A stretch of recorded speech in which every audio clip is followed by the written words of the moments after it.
some of the greatest relationships are built from acknowledging you could have done something better and learning from that. If professional services marketing sometimes feels like throwing spaghetti at the wall to see what sticks, this podcast is for you. Welcome to Educated Spaghetti, marketing ideas that stick, presented by Right Hat. On each episode, your host, brand strategist Lise Anne Schwartz, sits down with marketing pros and creative thinkers to untangle the marketing chaos. So pull up a chair at the Educated Spaghetti table and let's dig in. What do your clients wish you knew? And how can you find out in time to take action? Client feedback can be one of the most intimidating aspects of professional services marketing, and also one of the most important.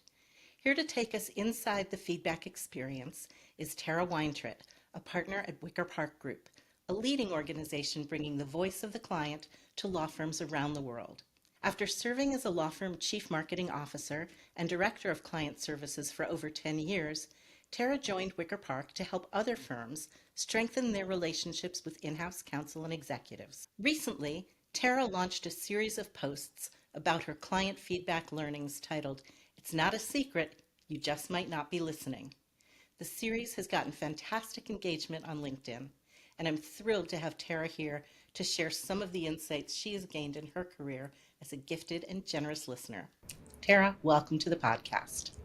Thank you for having me. What is the goal of most client feedback projects? What are your clients looking to achieve or learn? I think we often say one size fits one. It's one of our favorite quotes, and it was actually from a client initially. But the concept is, she was saying, it was a general counsel of an organization, and she was saying, I hate those hats and shirts that say one size fits all. The reality is one size fits one. And we really look at that for every law firm that we work with, for every client, that each law firm has their own kind of goal and perspective.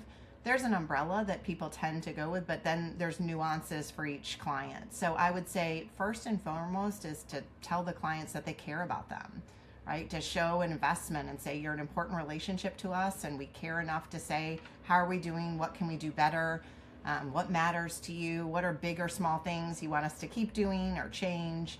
So really a thank you, first and foremost. Then a little bit of understanding their business and industry and the nuance around there, and anything that is particularly important to them. Forecasting strategic initiatives to align better with their clients and understand how they can be better about aligning with where they're headed or where they want to go. Competitive intelligence, what are the firms they're working with and why, and what do they do that particularly differentiates. We look at lateral growth or geographic growth or industry sector growth to kind of understand that perspective. We look at it from a standpoint of strategic planning, or as you all know, sort of the brand and the marketing piece to get that client perspective, and really just so we're not internally making all these decisions without the client's perspective, voice, preferences. So a lot of different aspects, but first and foremost, I think it's that stickiness with the client to say, we care enough to invest and hear what you want to say. But even when one size fits one, are there any commonalities about what a project might look like, what the typical steps might be? Yes, we try to make it a process driven in some sense so that we can define the goals and success out of the gate. So depending on what the firm is looking to do, we are big fans of pilot initiatives. We do not believe that anyone should go out and say, full firm initiative, we're doing feedback across the board. So depending on their goals and priorities, the first step is kind of to understand what relationship partners are going to be involved. We often believe in a pilot initiative, selecting the relationship partners is almost as important, if not more important, than selecting the clients, because we need partners that are willing to accept the feedback, that are going to do something with the feedback, that are open to adapting based on the client's needs. So we look at ultimate goals of the program and say, for this pilot, we want to uncover this piece of information, or we're looking for this insight from our clients, or this sector, or this sub-base that we're looking at. We identify the relationship partners. We have pre-calls with those relationship partners and the teams to understand the relationship, the preferences, the things that they want us to know going in. We then conduct the interviews. We always do one-on-one interviews. So it's the same amount of time for clients, but it's that one-on-one perspective is just such an important lens. And then we write reports and get their insights on the individuals and roll that back up, and then do debrief interviews with the team and talk about the preferences, the priorities, the perceptions, the expectations, and walk them through kind of what they said and then the actions that we want them taking. And we make that a collective meeting so that they're coming up with ideas. We present some, but we want them to say, and this is a good idea, or this is what we could do to follow up on that. And so then after we've done a handful of interviews, we then do collective themes, so they can start seeing trends or things that the firm is doing consistently well, or if there has been some inconsistency, how they might act on that. We do, as you know, both qualitative and quantitative interviews. So we have sort of the trends and the metrics to say, this is where, you compare and where you might be shining or other areas. And then we, from there, sort of make recommendations for training, next steps, initiatives, improvement with the team. Here are things that you do really well. But I think the key is that 95% of it is positive and that we know, but we use that voice to implement change. One of my favorite managing partners one time said, nothing turns the aircraft carrier faster, and he meant the law firm in that analogy, than the voice of the client. And so utilizing that piece of the client's voice to impact change in the organization, whatever you're trying to do, can be really powerful. Why are firms or people in firms sometimes reluctant to take on a client feedback project? I think that's so hard for us to understand still. 20 years in, we've been doing client feedback. It is certainly more the norm now than it ever has been.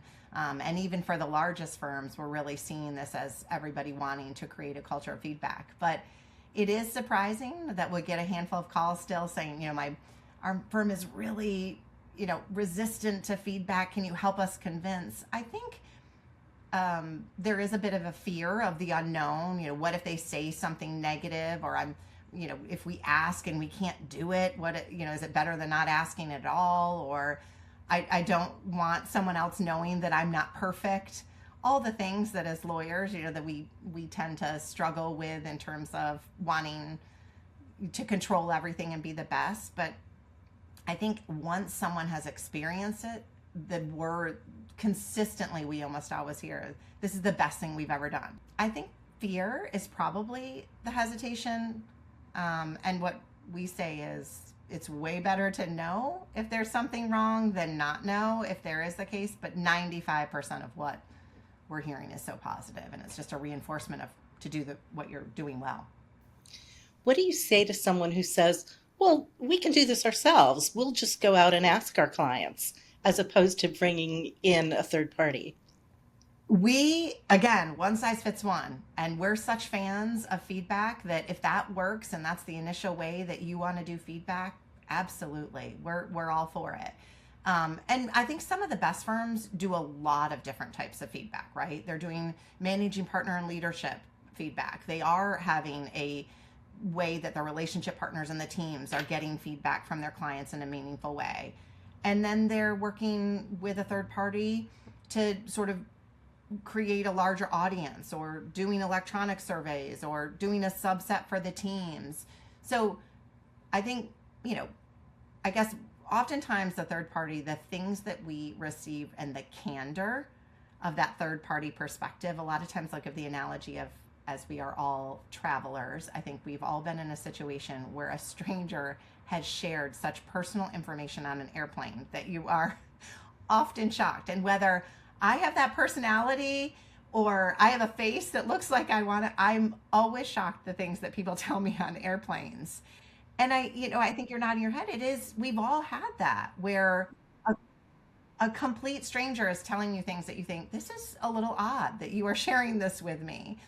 But I think, in a world where there's so much noise, there's so much conversation and talk and all that, being asked and listened to is a gift today. And I think that people really appreciate a little distance from the relationship to provide the candor.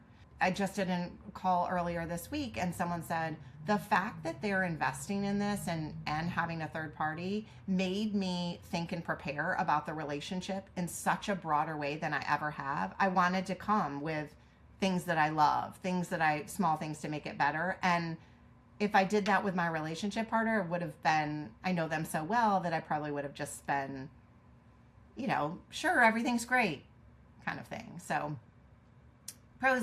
pros to all feedback. We're fans of listening, as you say. So, but I think that third party perspective just provides a level of candor. And I guess the other thing is we often say the magic is in the second and third question from what they say, not the script and what you come with. And we've been doing this 20 years. I think there's a nuance and a magic of taking their words and asking a second and third question. And I think, if you don't do this every day, sometimes you get a great response and move on to your next question. Are there any misconceptions that, lawyers have, law firms have, or even clients have about the process? I think sort of going in with a specific script is definitely something that we talk about themes generally, and we have questions, but we're very comfortable going off script. We are very comfortable going off script. And I think that's important because we want it to be the client's topics and agenda. I think the other misconception might be around that this is a burden to the clients. So the lawyers get really nervous. Oh, they're busy. This is a burden. I don't want to ask them for the time. I think that goes back to your hesitation or skepticism. And what we find is the clients are very willing to do this. They are very willing to spend time to say, how can we partner together better? How can you be a better provider to me? And how can, you align better with what I need? Everybody has time to be better at their job and that partnership. I mean, some of the largest movement of money and biggest relationships came from a mishap or something that didn't go well, and the firm owned that and acted on it and said, we're sorry, and this is how we're going to get better. I think, some of the greatest relationships are built from acknowledging you could have done something better and learning from that. How do you approach that with the firm when someone has given you that kind of feedback that, something went wrong, we're not happy, and you have to deliver that 5% of the feedback that's actually negative? I do not have any issues with that. And maybe that is something that, that's just come from over time. But we often say any feedback is a gift. They wouldn't be giving the feedback if they weren't invested in the relationship. The relationship is already gone if they're saying, no, thanks, I don't want to take the interview. And, or I'm already so upset that I'm not willing to provide the feedback. If they're giving you the feedback, they're invested enough to say, I want it to change and I want it to continue. So, we're sensitive, we're careful, we're respectful of nobody likes to hear less than ideal, but we present it we often say clear is kind, unclear is unkind. We are presenting clear information because this client cares about the relationship. And I think that can be really impactful when they see that. So what happens after the feedback? I mean, I'm sure you don't just say, well, here's the feedback and leave. What's the next part? We say this is where the magic of the firm and the team and the marketing and business development team comes in. I think, this is really where the critical, and we often, pass on engagements if they're not willing to or have the team in place to act on the feedback. So, and the lawyers have great intent and they do the things, but sometimes there needs to be some handholding or follow up, or did we do the things? So typically we have a debrief with the relationship partner or whomever was kind of primary for the relationship, and then some members of the team, and then always someone from marketing and business development or client service or client experience to help kind of solidify and act on and succinctly say, this is what we're going to do within this time frame. The magic is in acting on the feedback. So you can really scale this kind of feedback. Yes, absolutely. We see firms, like you said, pilots in the early going, 5 clients or 15 clients is often a pilot. Let's try this. Let's get, people, experience and understanding the process and what it feels like to give feedback. Then we build champions within the firm of leaders who have experienced the feedback and said, I may have been skeptical and this was really helpful. Or executive leadership management committee, we're all going to put a client up and we're going to go through the process and we're going to experience this, and then we'll go to the next generation or level or geography or industry, and move from there. But yes, we see there are quite a few firms doing 20, 30, 50 interviews a year, consistently, just to say this is important to us and we want to make sure that our clients know that. So what would you tell a law firm, or any professional services firm for that matter, is the ROI of client feedback? Sometimes we'll see immediate ROI from a revenue standpoint because as part of the interview, they've said, well, we don't know enough about your ABC group or your XYZ expertise, or, gosh, this interview has made me think I didn't even know they had this office, or we're really dealing with privacy and security and I'd love to meet those people. So sometimes there's an immediate from an introduction of that we can tie. Others, it gives such clarity on what the client wants, expects, introduction to others, or, their key initiatives, that it takes a little time to act on that. And so we see almost like a 12 to 18 month ROI from an introduction or that type of thing. But a lot of times it's related to, a succession planning issue. And so we need to introduce a whole nother team. And the ROI is we didn't lose this massive client because we introduced the team and dealt with succession planning afterwards. We said no to work because we realized that was really important for them to be honest about that. So client visits, accessibility, FaceTime, a lot of clients will talk about those specific things that are important. So you can we heard a lot about that in 2-3 years post-COVID on FaceTime does matter now and we need you here. And so we tied ROI to, we visited this client 3 times in the year post feedback, and the client a year later said that mattered and we acted on that. So we have a handful of ways that we always measure ROI, and then we really try to tie it to the firm's initiatives or directives from the feedback to measure that. Terry, you've started a series on LinkedIn called It's Not a Secret, You Just May Not Be Listening. For people who haven't seen it, what is it? Thank you for asking. It's been really fun. It's been a little pet project for me. It is a series that comes out every Wednesday in the morning, and it's intended to bring the voice of the client to the marketplace, both leaders, lawyers, chief business development officers, to our epicenter, to bring the client's voice, perspective, preferences, nuances, constructive feedback to the industry, and then talk about the actions that I would recommend them taking based on that. So we've done thousands of interviews. The clients say these amazing quotes, and we realize that really, unless you're doing feedback, you don't get to hear those great perspectives. So I thought, once a week, let's post an amazing quote that I've heard in an interview that past week. Keep it short, succinct, and then the idea is bottom line up front. What are they saying? What can you do to act on it? And what's 1 or 2 things, action, questions, to really lean into that feedback to the extent that resonated with you. Where did this inspiration come from?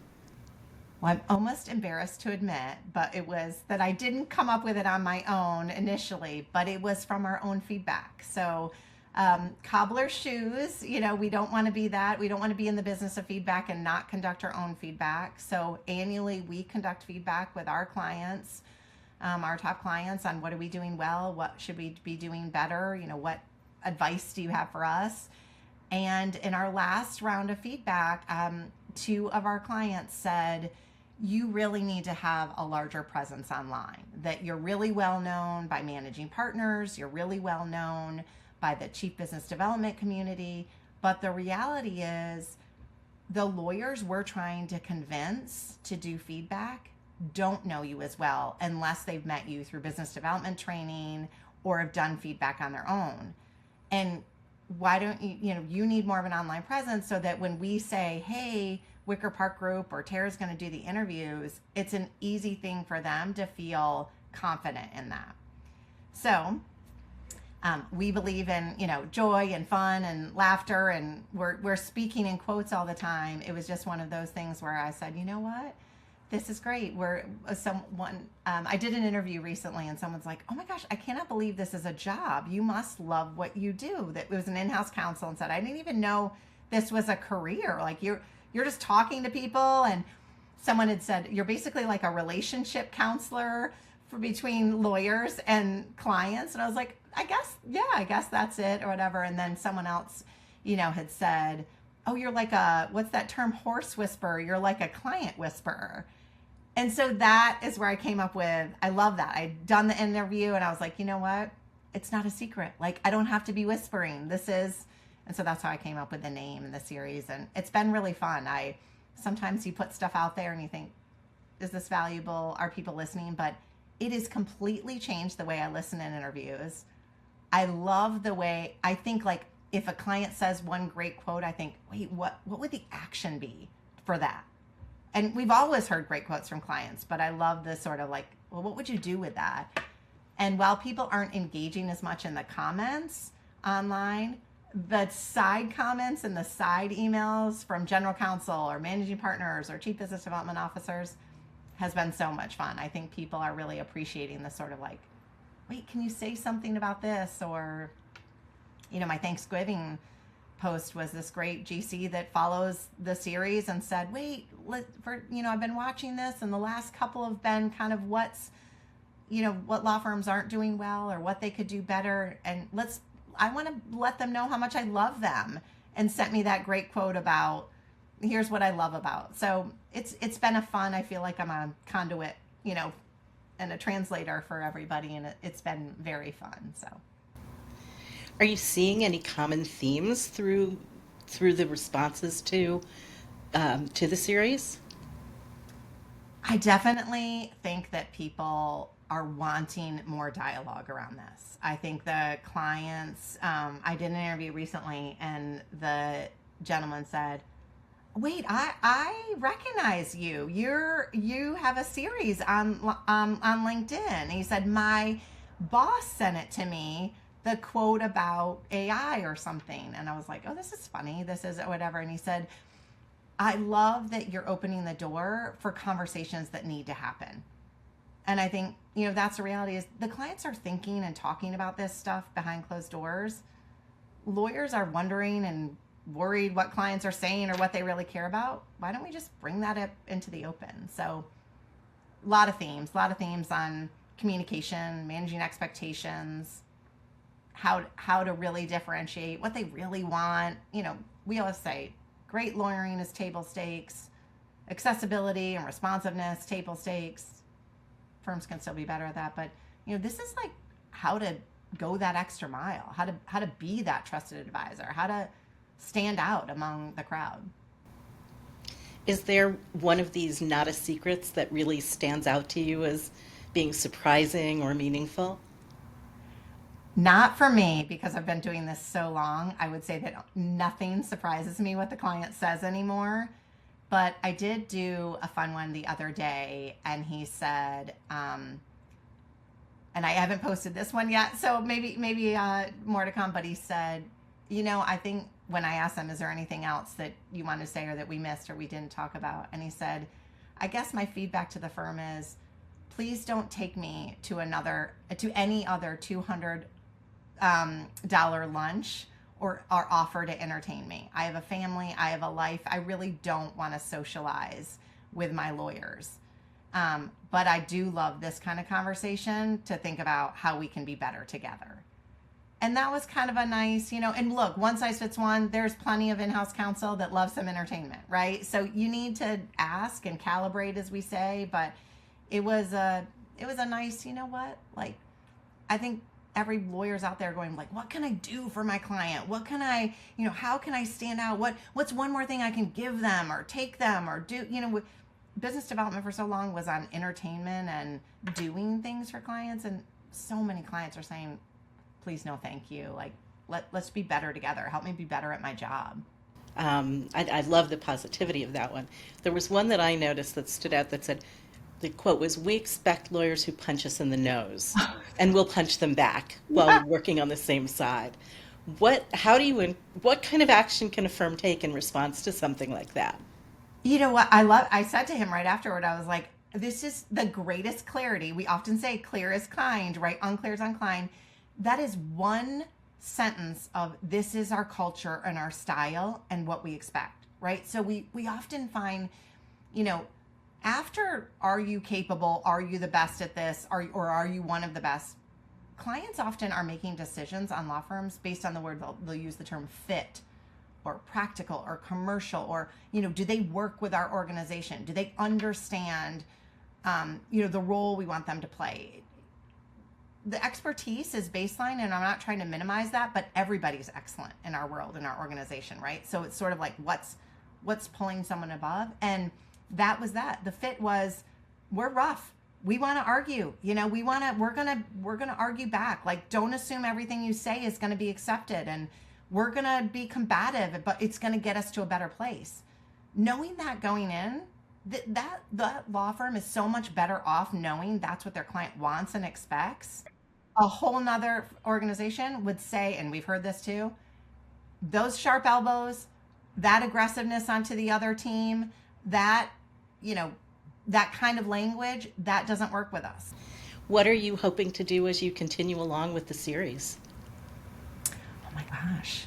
I'm hoping that more people will just join the conversation. I certainly don't want it just to be my voice. That's so boring, right? It's not really my voice, I guess. I guess I'm being a conduit for somebody else, but then, you know, my recommendations, obviously, but I hope it becomes more of a, yeah, and this, you know, someone adding on another thing that they've seen or heard, or I'd really love this. I think that would be fun if it just kind of became a community of let's make each other better. Let's be honest and candid and clear with one another of what we want and what are all the different nuances, and, you know, just continuing to make us better in relationship together. Terry, you've been doing feedback programs for 20 years. What changes have you seen since you started in this work? I think the investment and the focus and the prioritization on feedback from law firms has been the biggest change in the last 5-6 years. You know, feedback has been happening in some capacity for the last 20 years. I think we saw, you know, firms new to this dabble in it or have pilots, or leadership would do it. But we know more than 10 firms now that have dedicated individuals and teams related to feedback. So, you know, 2-3 people, 6-7 people committed to client teams, client feedback, client experience, you know, really thinking about, you know, whether it's select key programs for their top clients. But this idea of we are investing in the experience of our clients and improving and making sure that our clients care and utilizing feedback for all areas. So we've done some really fun projects of bringing the voice of the client to an annual retreat, and everything about the annual retreat is related to quotes from the clients. We've seen, you know, practice group initiatives and team leadership, you know, leadership and training around practice group leaders or industry teams or client teams, all oriented around the voice of the client. We've seen management committees saying, we're going to bring the voice of the client every month into our closed door management meetings to say, what are our clients saying, thinking, wanting, prioritize, so that when we think about the strategy and the direction of our firm, the voice of the client is first and foremost. Tara, if there are people who would like to learn more about client feedback, about the client experience, or maybe hone their own skills in this area, are there any resources that you would recommend? There's not a ton out there in regards to the professional services client feedback. There's some client feedback for consumer and other things, but I don't think there's as many resources as I'd like to see. We're always looking at, Harvard Business Review or all the consulting firms or all the big four to see if anybody's doing something better or differently than we see. So we certainly scan all that. We're trying to look outside of the industry for inspiration. And most recently, we've really been interested in, there's a book called Unreasonable Hospitality by Will Guidara. And for those of you that don't know who he is, he was responsible for 11 Madison Park in New York City, which was the 50 best restaurant in the world. And they set out to be the number one and did that in a 1-year time. And nobody has done that. And he was then, the primary owner within that and part of all that. And then the side note fun is that he was also a producer on The Bear and kind of helped that whole storyline. But he wrote a book called Unreasonable Hospitality, and he believes that how they won and went from 50 to 1 was on hospitality, and that everybody that they were competing against, the 50 best restaurants in the world, had amazing chefs, had amazing decor, had the best food, had the best service, best personnel, you name it. And how they won and differentiated was on service and, frankly, extraordinary hospitality. And this idea of Maya Angelou, people will forget what you said, but they will never forget how you made them feel. And that's what they set out to do. And we read the book a couple years, I guess it's been 2 years now. He's done a whole series. He's got a podcast, all the things, but it is so transferable to our industry. And so we've done a lot of, take the pillars of that into legal, the idea of Atomic Habits or other good books that we love, where we can just sort of take some of the best outside of the industry and apply it to others.